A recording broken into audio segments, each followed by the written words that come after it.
में प्रतिभाग करने के लिए उत्तर प्रदेश के इन युवाओं के दल को यहां से रवाना करने के अवसर पर आयोजित कार्यक्रम में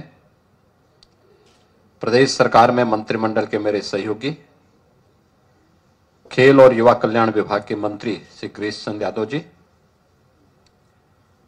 महापौर श्रीमती सुषमा खड़गवाल जी,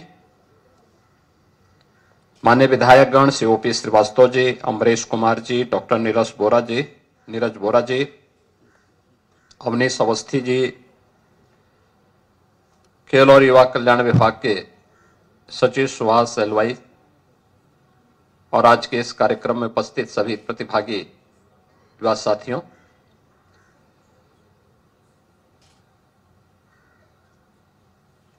बारह जनवरी की तिथि देश भर के युवाओं के लिए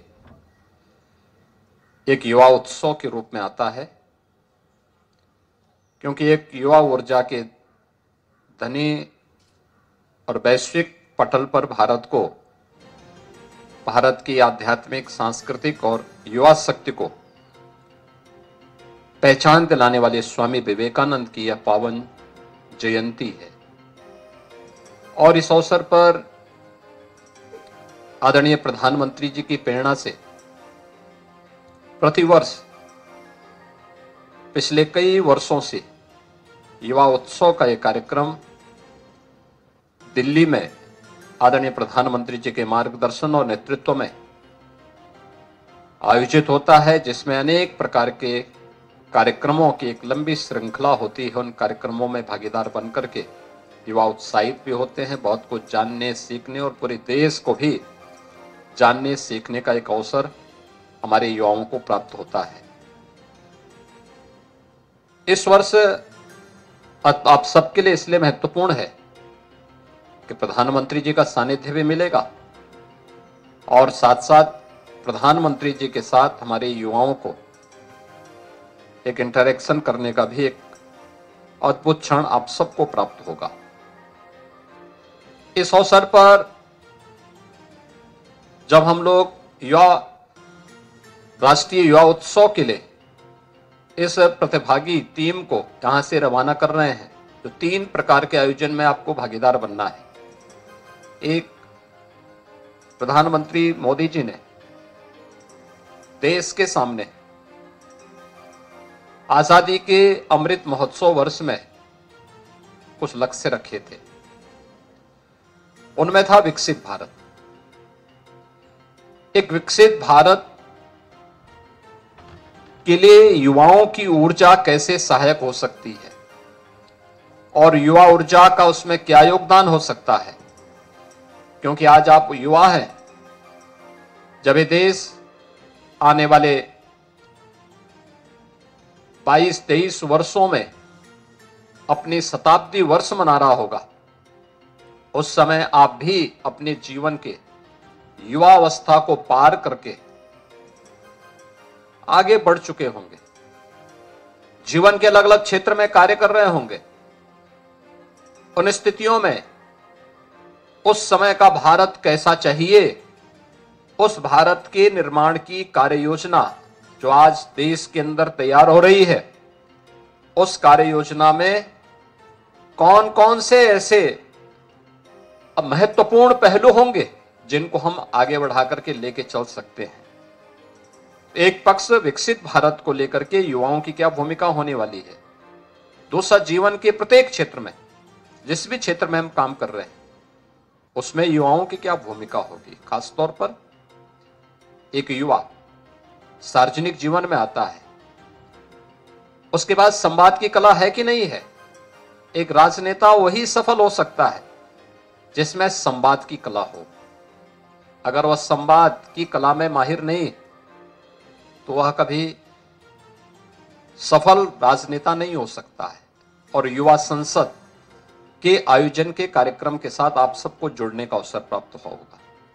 हम लोग बहुत बार कहते हैं इस बात को कि परंपरागत छात्र संघ के चुनाव की बजाय हमें अपने विश्वविद्यालयों में, महाविद्यालयों में युवा संसद को प्रमोट करना चाहिए, जिससे एक नई पीढ़ी को हम वहां से आगे बढ़ा सकें। लीडरशिप का गुण क्या होना चाहिए, उसकी समाज के प्रति और अंतिम पायदान पर बैठे हुए व्यक्ति के प्रति क्या संवेदना होनी चाहिए। वह जीवन में, सार्वजनिक जीवन में राजनेता के रूप में काम कर रहा हो, प्रशासन या पुलिस अधिकारी के रूप में कार्य कर रहा हो, एक अन्नदाता किसान के रूप में, प्रगतिशील किसान के रूप में, या युवा उद्यमी के रूप में काम करना चाहता हो, किसी भी क्षेत्र में वो काम करे, लेकिन अगर उसके मन में राष्ट्रीयता का भाव नहीं है, अगर उसके मन में अपनी मातृभूमि के लिए प्यार नहीं है, अगर उसके मन में अपनी जनता के प्रति और अपने नागरिकों के प्रति संवेदना नहीं है, तो फिर उसकी प्रगति का कोई मायने नहीं है। और उस दिशा से हमारी युवाओं की क्या भूमिका हो सकती है, इन सभी कार्यक्रमों के साथ साथ अन्य अनेक कार्यक्रमों के साथ सांस्कृतिक कार्यक्रम होंगे, कौशल विकास से जुड़े हुए कार्यक्रम होंगे, या जीवन से जुड़े हुए अन्य तमाम कार्यक्रमों के साथ जुड़ने का भी एक अवसर आपको प्राप्त हुआ होगा। और इस युवा महोत्सव के अवसर पर भी आपको उन आयोजनों के साथ जुड़ने का एक अद्भुत क्षण आपके सामने होगा। आप सभी 63 युवा उत्तर प्रदेश का प्रतिनिधित्व करके राष्ट्रीय महोत्सव का भाग बन रहे हैं। इस अवसर पर मैं आप सबको अपनी शुभकामनाएं देता हूं और विश्वास व्यक्त करता हूं कि उत्तर प्रदेश की विरासत और विकास की इस यात्रा में आप सब इसके सहभागी बने हैं। आप में से बहुत सारे युवा उत्तर प्रदेश की इस यात्रा को देख रहे हैं। पिछले 7-8 वर्षों के अंदर उत्तर प्रदेश जिस विकास की यात्रा को तेजी के साथ आगे बढ़ाया है, जिसने आज से 10 वर्ष पहले के उत्तर प्रदेश को देखा होगा, उसका स्मरण शक्ति अगर इतनी मजबूत है तो वह उस समय अपने को उत्तर प्रदेश का वासी कहने में संकोच करता था, जहां सुरक्षा का वातावरण नहीं था, दंगा होते थे, व्यापक अराजकता थी, गुंडागर्दी थी, विकास के पायदान पर हम पीछे थे। आबादी में उत्तर प्रदेश देश की नंबर 1 स्थान पर आता था, लेकिन अर्थव्यवस्था में 6-7वें पायदान पर था।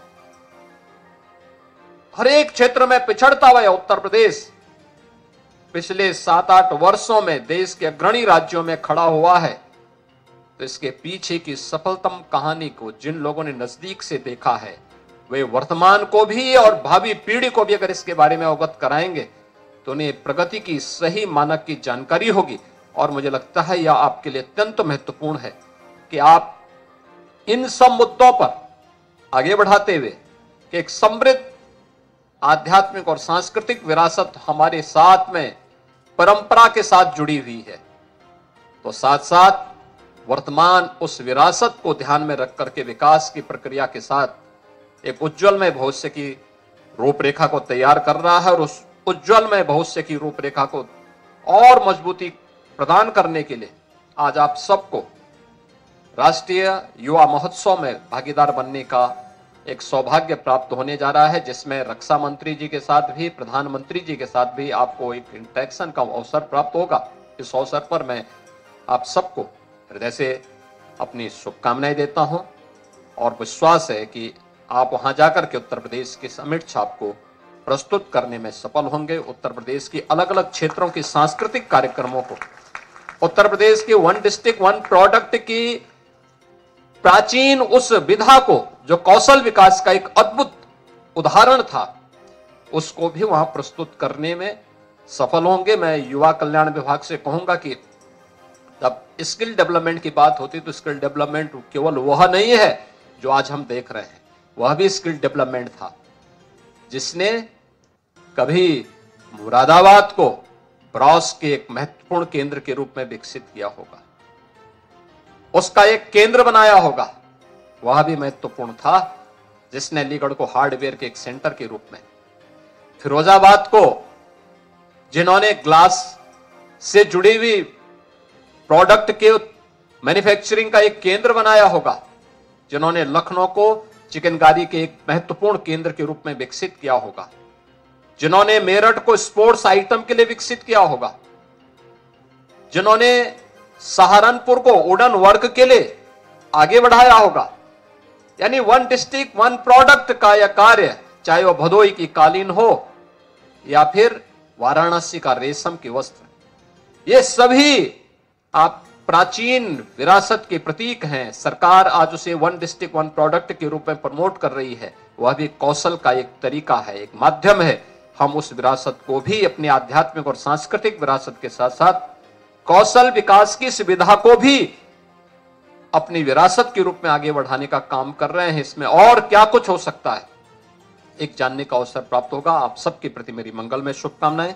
धन्यवाद। जय हिंद। बहुत बहुत धन्यवाद। एक बार जोरदार तालियों